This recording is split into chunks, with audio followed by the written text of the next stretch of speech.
All right, Coach. I appreciate your time. I'm sitting down with Coach Brett Harden. He is in his first year at Rivercrest High School.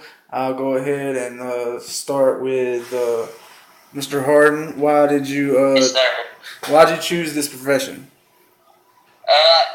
Mainly I chose it is because it's all about the kids. I knew at a young age that I wanted, besides being a coach, I knew I wanted to be in the educational field because, you get such a reward seeing the young kids be successful. And that comes from teaching and coaching. If you have a kid that struggles and somehow you can get to them, get into them, see what their life's about, the background, and just see them grow. That's probably the main reason why I got into it. Okay, that's something along the same lines why I want to get into it. Um, how long have you been working in this field? This is my first year. Kind of a job that just fell in my lap, really. I graduated from ASU last spring, and I started the interview process, and I bet I interviewed at 4 or 5 schools, and just at the last second, one of my buddies called and said that they had a teacher that left in late July, and said they wanted to interview, and maybe 4 hours later I had the job. So it's kind of something that just fell in my lap. But this is just my first year, so I'm still learning as I go.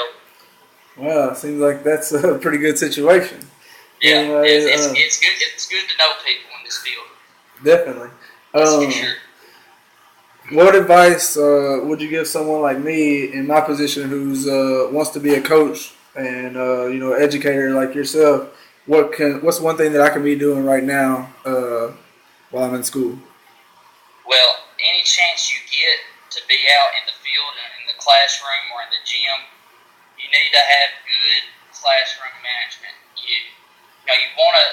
They've always told me that you need to come in there and be stern or maybe be mean a little bit, and then as you go, you can get to know them more and be a little bit nicer. But don't go in being their friend, and Definitely. that's so true, man. I kind of went in and I was like, man, I could be these kids' friends and be their teacher too. It don't work that way because these high school kids, especially being young like us, they'll try to walk all over a new teacher. So I would work on your classroom management. Anytime you get a chance to, time management. Time management's big if you're going to coach because I'm going from 7 o'clock in the morning and I don't get home till 7 or 8 at night. So that's work on your time management and your classroom management. What do you feel like? This is not really a plain question, but what do you feel like helped you work on your class management the most? Like, I mean, what are some effective disciplines that you use? Like, I mean, Well, what I've done, which I didn't do at the start of the year because I didn't know. I've never taught before. But whenever I started my new classes, this spring semester, I went in and I made a bunch of posters that had all the rules. If you do this, then this is the discipline you'll get, and you'll have. And I put in up my classroom procedures so they can come in, see what they're supposed to do, get right to it, and if they don't do that, then the discipline will come. And most of my discipline is I do it old school. I make my kids write sentences if they, do something wrong, if they're up out of their seat or if they're on their Chromebook when they're not supposed to. I'll just make them write sentences, and you'll come to know that students hate writing sentences. So that's been the most effective way that I've disciplined my kids. okay. Well, I appreciate that because that's something I haven't heard about and something I'll probably definitely use. Yeah. All right. What did you major in during college? Majored in physical education, health, wellness. Uh, but I would suggest if there's any way you can get a minor in something else, or maybe get certified in something else, it'll be a lot easier to get a job.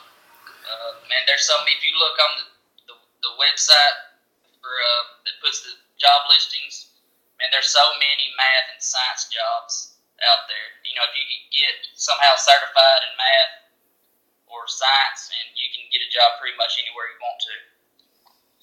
Even like junior, like low level, mid level math or something like that. Yeah, anywhere you high school.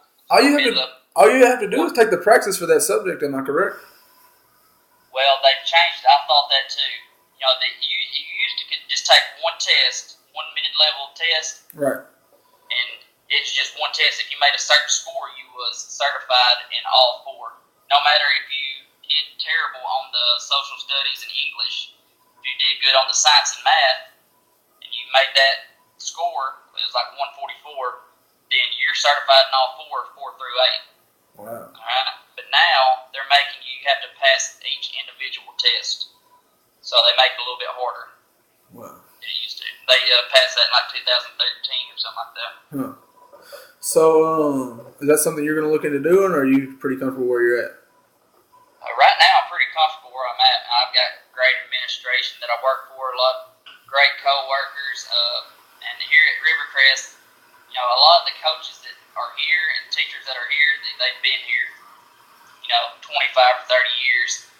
So they've got a lot of experience, and you know, it's something that you can learn from. You know, just seeing how they do things in the classroom and or on the coaching field. You know, so I'm pretty comfortable where I'm at. But if I want to go somewhere different, maybe like in Northwest Arkansas, I'll probably try to get certified in something else. Huh. Okay. I appreciate that. Overall, would you say that you enjoy your job? Oh yeah, man. I wake up every day ready to go. You know, there's not a day that I wake up that you just dread going to work. And you know, because it's not the same. It's not like going working in a factory. You know, you're going to do the same thing every time you come in. Every day you get to school, it's going to be something new. You know, sometimes it's good, sometimes it's bad, but you know it's going to be different each day, and you know that's what I enjoy about it. All right, I appreciate it. And what would you say? You kind of talked about this earlier, I think. But what would you say that the most rewarding aspect of the job is? Mainly, just seeing the kids grow. You know, because there's a lot of kids, especially whenever you're in the coaching aspect of it. There's a lot of kids that need sports. You know, if they don't have sports, then you know they really don't have anything. So if they have sports and they know they got to maintain a 2.0, they're going to be in the classroom and they're going to try and they're going to, you know, behave. They're going to do what they're supposed to because they know if they don't, they ain't going to get to play basketball or football or whatever their sport is. So I think the most rewarding is seeing kids that actually need the sport, you know, to keep them level-headed and, you know, that's what helps them succeed is the sports. So as a coaching aspect, that's the most rewarding for me. Okay, and kind of the opposite of that, what you can take this either two ways, like something during college or now that you're at the job. What do you think was your biggest challenge or hurdle during your career so far? Whew. Man, I have to go back probably to time management. Man, the way my schedule's set up, I teach my first through fourth periods. I do 7th grade, 8th grade, and 2 high school classes. First 4 periods. All right, my 5th period I have 7th grade athletics. 6th and 7th I have high school health, and then 8th is my so-called prep, but it's not my prep. I have junior high athletics. So from the morning to the end, you know, I'm doing something constantly.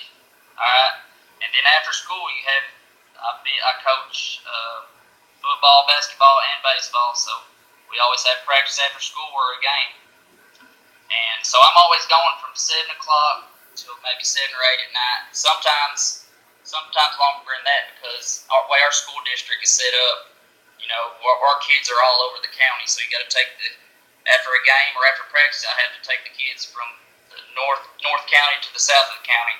Sometimes I might not get home till 11. Dang. and it's just tough because teaching and you're coaching, and everybody thinks that it's just all good, but they also don't see that you have to grade papers, you have to make lesson plans, you have to, since I'm a first year teacher, you have to have a mentor and have all this other stuff that you have to do. It's just you're always on the go, and you never have time for much of anything else. So you got to make sure you love what you do, because you're always going, but you still don't get paid for how many hours you work. Right, straight salary, yeah. Yeah, and you need to, your wife, if you have a girlfriend or wife, you need to let them know, hey, this is going to be my profession, and I'm going to be gone a lot. It's very time consuming. Yeah, very time consuming. And lastly, what can I do right now while I'm in college to get some experience? Like, what do you think the best thing I could do to put on a resume or to learn the ins and outs of a certain sport? What do you think the best thing I could do to prepare myself for a job in the future? Man, just volunteer. Anytime you get a chance to volunteer, that's what you can do. If you have time to sub, maybe just get a little bit of classroom experience, see what it's like out there. You can go get on sub teach, or I don't know what they call it, but try to be a sub, get in the classroom, see what the classroom life's about. And coaching wise, just get out there and volunteer your time. You can learn so much just by being out there around the coaches, even if you don't have a specific duty. If you're just out there listening to the coaches, see how they run their practice, and things like that, it'll help you tremendously. Because I know I've learned a lot in my first year, just kind of by sitting back and listening what the coaches do. They might have a certain way of doing things, and you're like, hey, that works. I might have to do that once I'm a head coach. Okay. Well, I appreciate that, Coach. I'm going to go ahead and end the interview.